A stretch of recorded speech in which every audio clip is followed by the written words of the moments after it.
First of all, you did a fantastic job in this movie, so congratulations. When you found out that you got the role of Cedric, first reaction, freaking a little bit? No, everyone thinks I should have done. Well, maybe I should have done, but I read the book before the audition, and I kind of there wasn't any part of the character which I didn't think I could play. And the thing is, so that's probably, I don't know if that's arrogant or not, but it's kind of, but I just felt like quite at ease with it, and I went into the audition, to my second audition, really confident, like I read it in a day, and I just thought, yeah, I can do that. And so I went, and I think that confidence helped a lot with getting the part. And so yeah, I just really wanted to do it really well, because I'm still young and everything, and a relatively inexperienced actor, and because there's so many famous actors in it, and so I don't know. So I was just concentrating a lot, and I put quite a lot of work into it at the beginning, and so I ignored all my nerves just by sitting, looking at the script and reading the book like 10 times all the time, which was probably pointless. Well, no, I mean, let's talk about that, because here you are, I mean, just reading a little bit about you, you're a pretty well-rounded guy. You like music, you like sports, you obviously did well in school, I'm sure. Now you're playing this guy who is pretty well like you, I think. Yeah, I think I've made most of it up. I think, yeah, especially like for the audition. Like, I was like, so do you do a lot of sport? Like, yeah. Like, sort of. I do a lot of pool, like darts, play cards.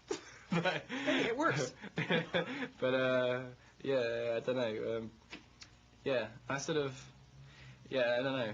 Well, I hope I'm not that close to my character. I'd hate him. Like, I used to hate everybody like Cedric in my school, and that's why I hate. Like, they made me style my hair like Cedric in this interview. No, I don't care. So when you get on the set and you're really realizing for the first day that you are on a Harry Potter movie, okay, come on. What was that like for you? You had to have been a little bit nervous. Yeah. Well, that's weird, because I started off doing The Maze first, and so I was just with Daniel Radcliffe for about 2-3 weeks, and I was with the second unit, which is smaller. Like, it was quite a small crew, and just with Mike Newell directing it. And as Dan was doing school at the time, I was basically just sitting by myself for ages. And at the time, I wanted to be taken really seriously as an actor, so I used to just sit around, just drinking coffee all day and trying to look really intense. So I kind of. What was the question? I'm completely lost. Well, just about being nervous about being in the scope of this type of film. It was a bit. But I think because it started off quite small in the maze and stuff. And the shooting was very isolated. It was with a Steadicam and just with 2 guys just running around. And also it was quite, the scene involved you being quite nervous, and so it all kind of worked out.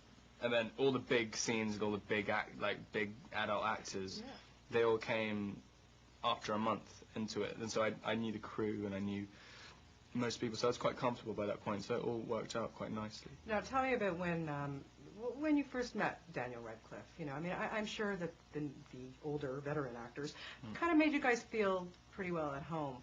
What was it about Daniel, though, that once you started working with him, kind of really impressed you about him? Well, I knew, I watched the first 3 movies, and you can tell in the last one he's getting better and better, and I could tell he was going to, and also I like the fact that he's grown, because he's been consistent. Like, he's not he hasn't been watching I don't know, Johnny Depp or something, and then try to be Johnny Depp in the fall or something like that, or something weird.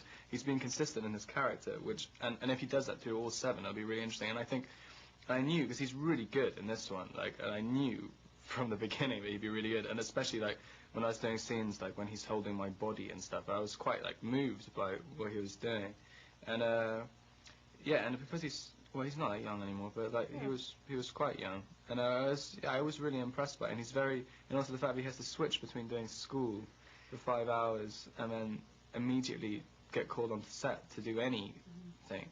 And he can just, his mind, I don't know how he does that, because I just wouldn't be able to. Mm-hmm. And he has constant energy as well, like, and he's always in a good mood. Like, he's a good guy to work with. He's very professional. And he loves music. Yeah. Yeah, he introduced me to a couple of bands as well, which I hadn't listened to before. Oh, that's pretty cool. Mm. And I know he's a prankster, but has he grown up? Did he pull any pranks on you? Not really, actually. Well, he might have done, or maybe I just didn't notice. It's just like, yeah, I don't know. You were too into your character. Yeah. Take me back to the Yule Ball. Reliving that must have been just a phenomenal experience being on that set. Yeah, the set was incredible. It was the set was the most amazing set I think I've seen in it. It was the whole Great Hall covered in ice, and they just did it over like a week or something. They changed the whole Great Hall set. It was amazing. But yeah, and just the little bit when I don't know. Yeah, you've seen it, haven't you? The when when we're coming out of the carriages into the snow and like walking into sort of the flame-filled courtyard. I know it's wicked. Like it's exactly what you'd want to see in a ball. And yeah, but I think the Yule Ball is more attractive to all the people, the girls who read it. I never really thought, oh, I could go to the ball or something. Like, what, your prom wasn't like that at all? I didn't have a prom. I had like, there were only 6 people in my year at school, and so like. I never went to school. But like, well, you made up for it in this film. Yeah. It was nice. It was like my end of school prom. Excellent. Sort of. Now tell me a little bit about the challenges you faced doing the underwater scenes. That must have been really hard. Yeah, it was quite because even though in all my press release says I'm really good at swimming and sports and stuff, I'm actually not. So I had to kind of. Get better at swimming very quickly, and just sort of holding your breath for 30 seconds or whatever seems like it's relatively easy, like if you're just kind of swimming around on holiday or whatever, but having to do it on cue, and when they say action, and you have to just swim from there to there, but you can't see anything. That's the annoying thing, and also you got to be acting. It was kind of. Yeah, there are a couple of times where you think you're swimming towards the diver with the breathing apparatus, and when you find it's just like something in the water, and you're like, and you just don't know what to do, and then they film your stupid face just like screaming underwater, and then everyone starts laughing. It's just like, great. No, you don't. Get me out of here. You don't have obviously a lot of scenes with Emma and Ron, but just tell me, and Ron and Rupert. I always call him Ron, and I don't know why, but anyways, and Rupert. But tell me a little bit about your impressions of them too. You know, just being with these people who've been in these films all along, meeting them, and what it was like meeting those two. Yeah, I thought they were really cool. We had this bonding week at the beginning, and I did a lot of improvising with Rupert, and he's really he's incredibly funny.